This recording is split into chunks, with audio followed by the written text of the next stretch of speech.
Give us a brief biography. Tell our readers who you are and what you do. My name is Ahmad Hassan. I'm a Canadian Albertan pharmacist. Um, I am a religious.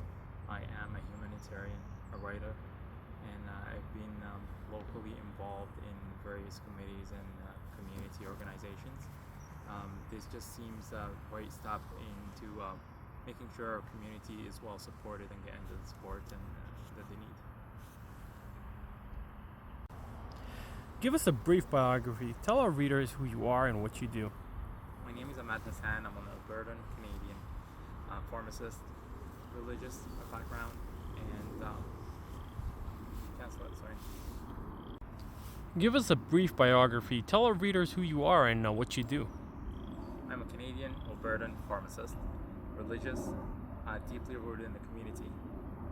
I've been trying to do my best to support my patients and the community members, and this seems like the next logical steps in making sure our community is well taken care of. Where do you currently live, and do you have a connection to Battle River Crowfoot? If so, what is it? Although I am newer to the Battle River Crowfoot community, I have been able to form a lot of local ties. The community is very welcoming, and I'm actually planning to start my own clinic with other healthcare members to just better the healthcare in the community and make sure that we're doing our part as well.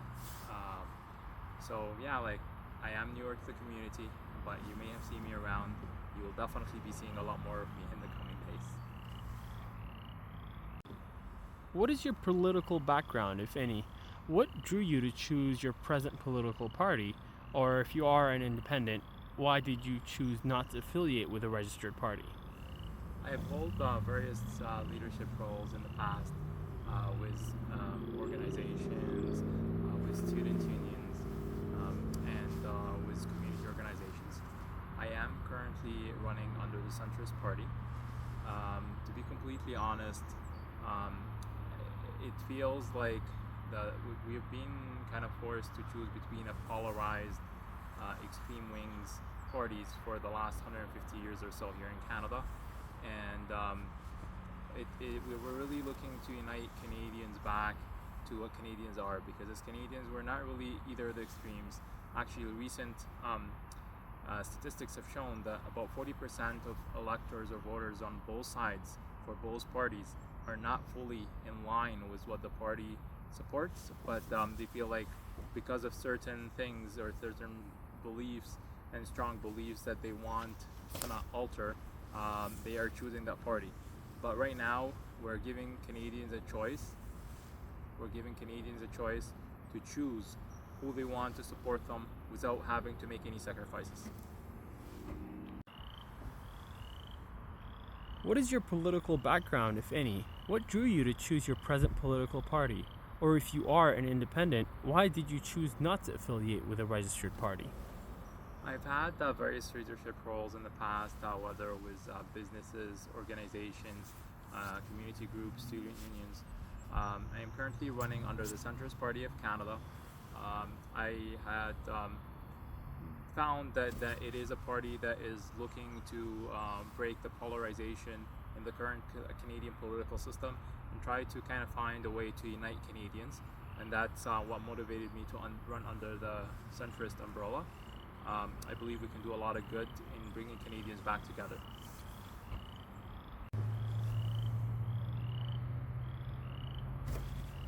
What motivated you to run as a candidate in this federal by-election? Did you also run in the last general election? If so, where? If not, why not?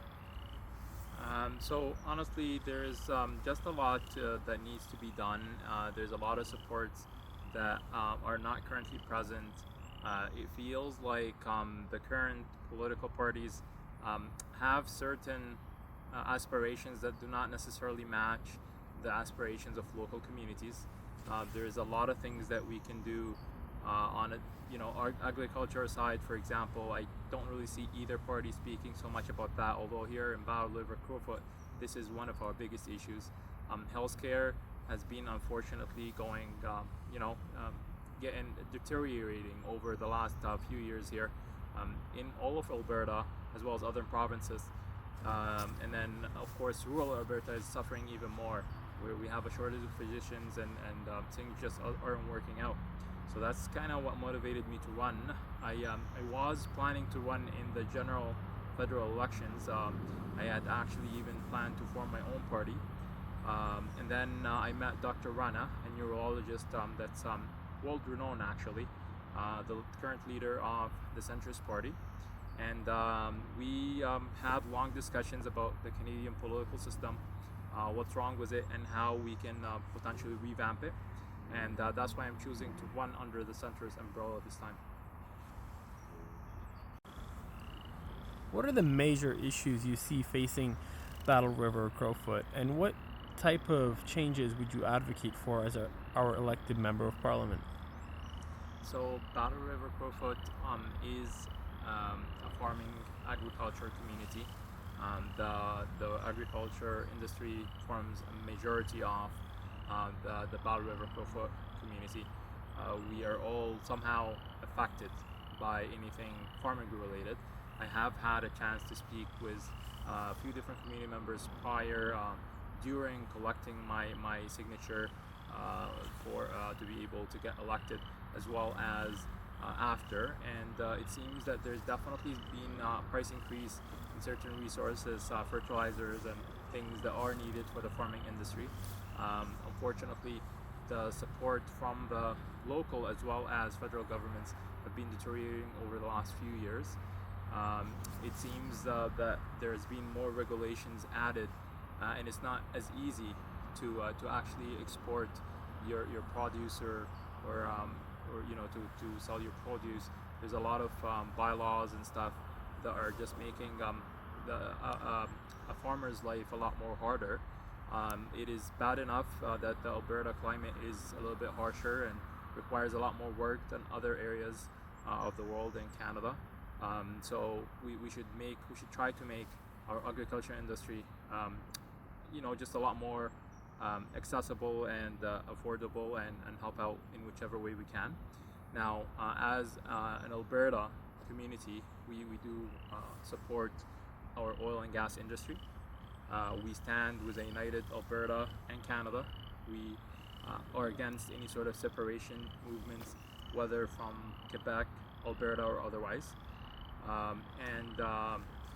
We're just looking to see what our local community members need, whether it being healthcare or education, and just making sure that they are well taken care of, that they get a choice in everything and how to educate their kids and what their kids are learning in school, and just making sure that we're listening to them and just forwarding their voice on to the parliament.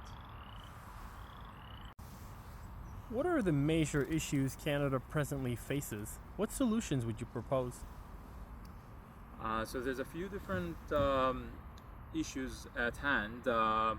So unfortunately, for a long time, we have been a strong supporter of the United States, and deeply involved and affected by their policy and policy changes. This is something that we definitely need to start just kind of looking at and reevaluating.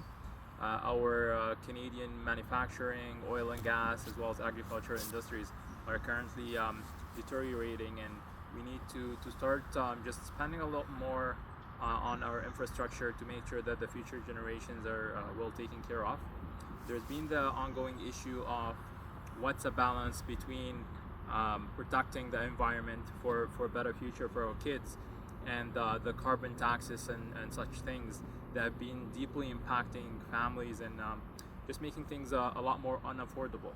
So we need to find that perfect balance to make sure that those taxes are mainly put on corporations rather than individuals, because corporations have a higher carbon impact than individuals, and to make sure that the tax deductions and cuts are given more so to individuals rather than larger corporations, which unfortunately has been policy with most polars of the political scale.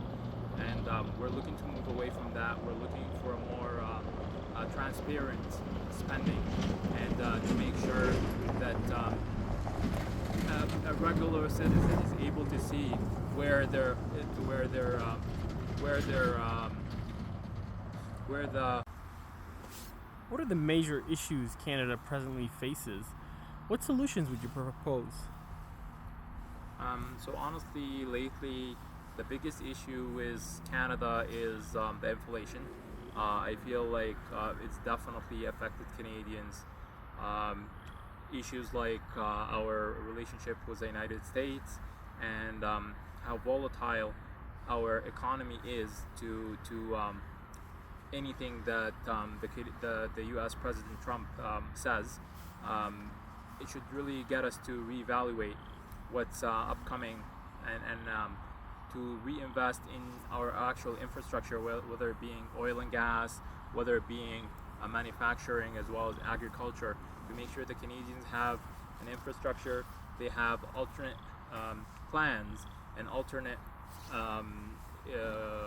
countries that we are able to trade with and export to, and to make sure that the tax cuts are actually appropriate at the appropriate level. So we want more tax cuts at the individual level, at the small earner, and more taxation for corporations and larger companies that will not be as affected as the individuals with higher taxes.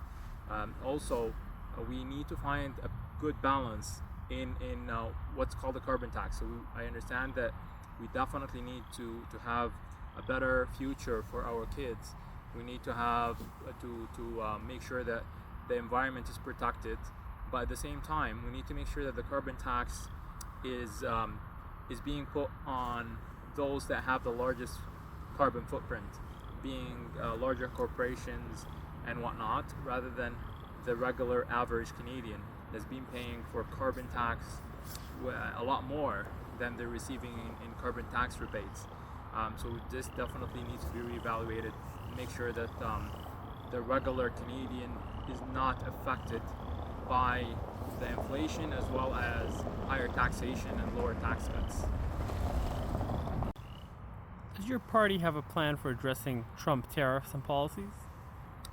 Yes. So unfortunately, over the last 150 years or so, we have been like huge supporters and followers of the U.S. foreign policies, and we have spent a lot of money, billions of dollars actually, over the years in wars, as well as supporting affiliates of the United States, and this has definitely affected the Canadian economy in a negative way and deeply impacted us with the upcoming tariffs and with Trump saying that we're the 52nd state of the U.S. It is unfortunate, but unfortunately we have been following them blindly over the last number of years. It is time for us to start looking at the Canadian future.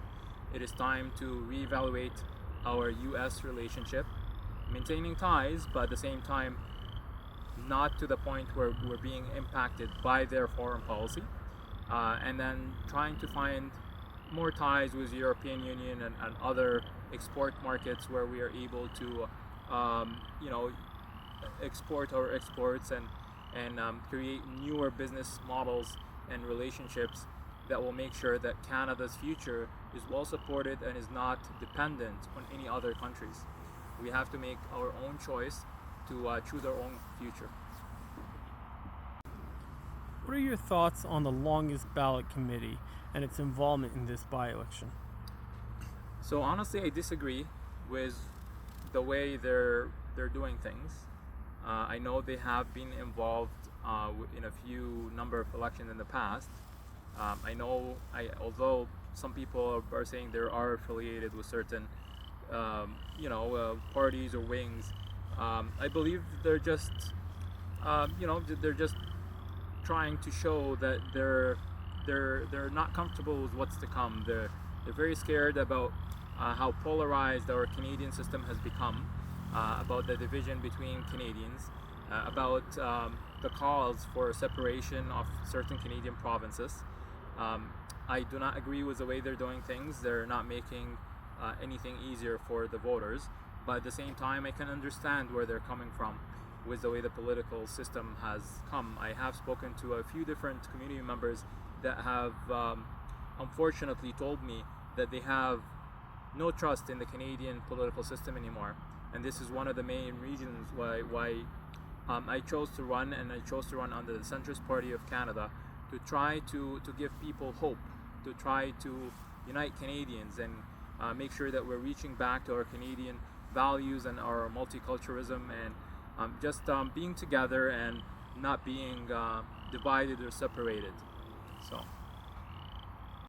Final word. Is there any lasting message you would like to pass along to members of our riding as we head towards by-election day?